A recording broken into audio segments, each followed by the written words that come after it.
अगर युद्ध में तुम नजर में रहोगे सबकी तो मार दिए जाओगे, सब तुम्हारे पीछे पड़ जाएंगे, ना रिश्तेदार, रिलेटिव, नेबर, सब। हर अच्छी चीज को बचाना पड़ता है। कि आलिया भट्ट के साथ तुम घूमने गए हो, हिडन करके रखो अपने आप को, हिडन। पागल बन के रहो, पागल। एक गिलास में 2 स्ट्रॉ डाल के पी रहे। इस देश में बिगाड़ने की आदत है, हर जगह नेता बनने की जरूरत नहीं है। तो जब तुम सपना देखते हो कि आलिया भट्ट के साथ तुम घूमने गए हो लंदन ट्रिप पे, वो लेके गई है तुम्हें, उसके साथ तुम डिनर कर रहे हो, खाना खा रहे हो, डांस कर रहे हो, तो सुबह उठकर अपने पिताजी को बताते हो? सपने कभी मत बताओ किसी को। तुम क्या करना चाहते हो जीवन में, यह बात तुम्हारे साये को भी नहीं पता होना चाहिए।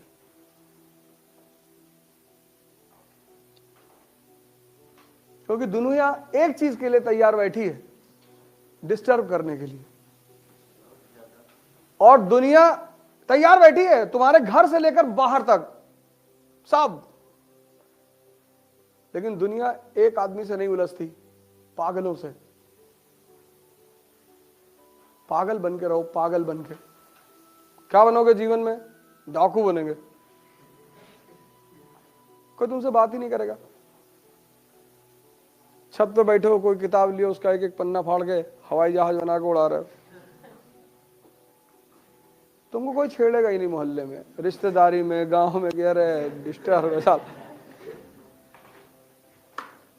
हर जगह नेता बनने की जरूरत नहीं है। शादी में गए हो, बोले जा रहे हो, इंडिया के राजनीति पर बता रहे हो, पॉलिटिक्स में हर आदमी तुम्हें देख रहा है, चौबे जी का लौंडा बहुत पढ़ रहा है।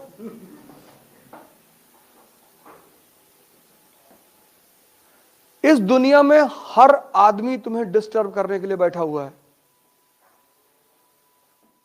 अपनी सपने किसी को मत बताओ, अपनी महत्वाकांक्षा किसी को मत बताओ, बताओ ही मत, मस्त रहो अपने में।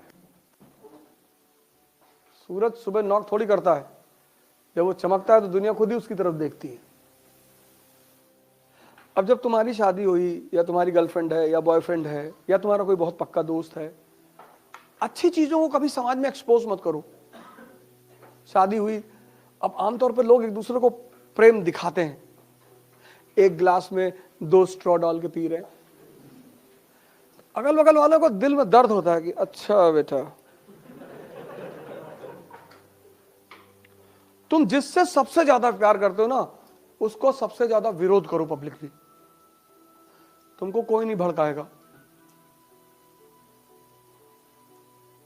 कुछ चीजों को कभी शो मत करना, शो करके मत करना। ध्यान शो करके मत करना, पढ़ाई शो करके मत करना, प्रेम शो मत करना। समाज को बर्दाश्त ही नहीं होता। अभी तुम 10 घंटा पढ़ो, अगल बगल वाले अनरस्ट में आ जाएंगे अगर देख रहे हैं तो। इसीलिए शमशान के लिए इतनी कहानियां उड़ाई गई, क्योंकि ये जो हिंदुस्तानी ध्यानी थे, तो जब ये ध्यान वान करते थे तो आम पब्लिक आके कोई कुत्ते की हड्डी फेंक गया, कोई पत्थर मार गया, तो फिर इन लोगों ने शमशान में बैठ के ध्यान करना शुरू की। तो अब शमशान में की कहानियां बना दी कि वहां रात में पायल की आवाज आती,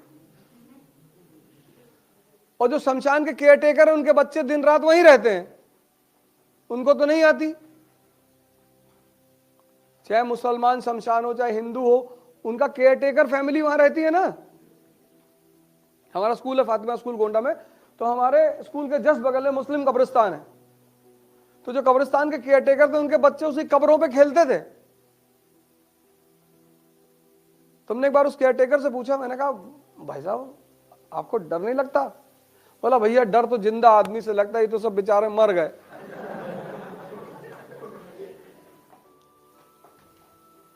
जैसे तुम्हारा कार लेकर आए तुम, नई लीजेंडर, गांव ले गए, तो कुछ लौंडे क्या करेंगे, धीरे से पिन ला कैसे खरीदते हुए चले आएंगे। इस देश में बिगाड़ने की आदत है।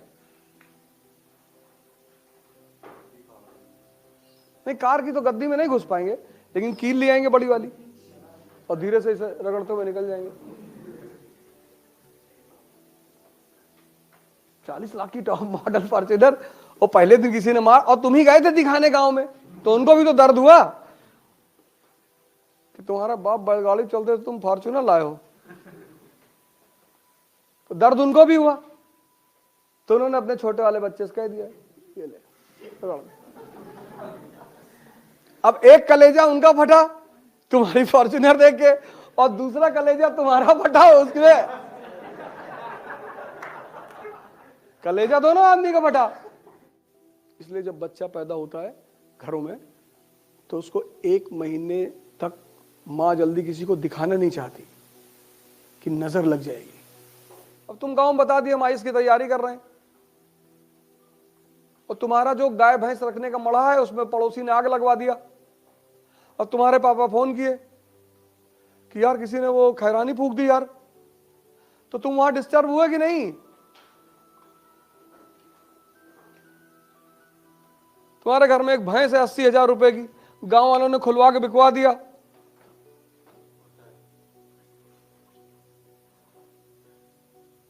तुम अपने घर में गांव में कुछ मत बताओ, तुम्हारा घर बड़ा सुकून से रहेगा। हमारा एक स्टूडेंट है, तो जब उसका मेंस आया तो गांव में पट्टीदारी है ना, उसका दीवार ही गिरा दिए, ये दीवार अभी अवैध जमीन पे बनी है। उसके भाइयों को मारे भी सब, वो बेचारा भागा बनारस। मुर्दों का कोई दुश्मन नहीं, तुम मुर्दा बन के रहो। अगर मुर्दा जा रहा है तो कोई गाली देता है? मुर्दा बन के रहो, पता ना चले किसी को कि कर क्या रहे हो। गाना छोड़ दो, किसी से मत बताना कि मैं आईएएस की तैयारी कर, बताना ही मत। कोचिंग कहाँ जाते हो? वो एक लड़की आती है इसलिए जा रहे हो। जिंदगी में कभी तुम ये मत दिखाना कि तुम बहुत सीरियस हो, सब तुम्हारे पीछे पड़ जाएंगे, ना रिश्तेदार, रिलेटिव, नेबर, सब। लोगों को एक दिन ऐसे ही सुबह उठे और पता चले 10th रैंक आई इसमें, नाम चेक किया, तुम्हारे पापा का नाम चेक किया, गांव देखा, भागे तुम्हारे घर की तरफ, और तुम कह दिए कि हम तो शिरडी टेम्पल में जाते थे, तो फ्री में जो है वो सब क्वेश्चन दिखाई पड़ गया हमको सपने में।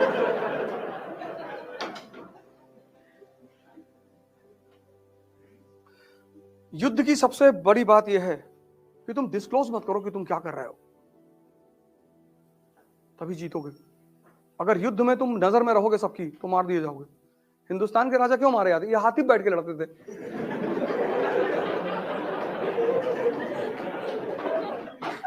इनका मेन वजह यही था। पहला बैटल ऑफ पानीपत क्या है? इब्राहिम लोधी हाथी बैठा हुआ है। जब सब बजाज सुपर पे बैठे हैं, स्प्लेंडर पे बैठे, तू भी बैठ। अब जो आदमी बैटलफील्ड में हाथी पे बैठा, उस पर निशाना लगाना कितना आसान है। हिडन करके रखो अपने आप को, हिडन। पागल बन के रहो, पागल। उल्टा करके अखबार पढ़ो कि लोग समझ लें कि पूरा पागल है, इससे तो कुछ हो ही नहीं पाएगा। तुम थोड़ी सी इज्जत पाने के चक्कर में, थोड़ी सी, बहुत थोड़ी सी, और सिर्फ थोड़ी सी इज्जत पाने के चक्कर में नहीं कि लोग मुझे गाली ना दें, इसलिए तुम बता देते हो कि मैं आईएएस की तैयारी। देने दो गाली, देने दो। तो जो लोग तुम्हें गाली दे रहे हैं ना, जिस दिन तुम्हारा सिलेक्शन हो जाएगा, पहले लोग होंगे तुम्हारे घर भाग के आएंगे रोते हुए कि भैया ये खुशी के आंसू है, अब पता है। और तब तुम अपना हिसाब करना कि तुम्हारी शक्ल है ना कुत्ते की तरह, कहेंगे हाँ अम्मा भी यही कहती है।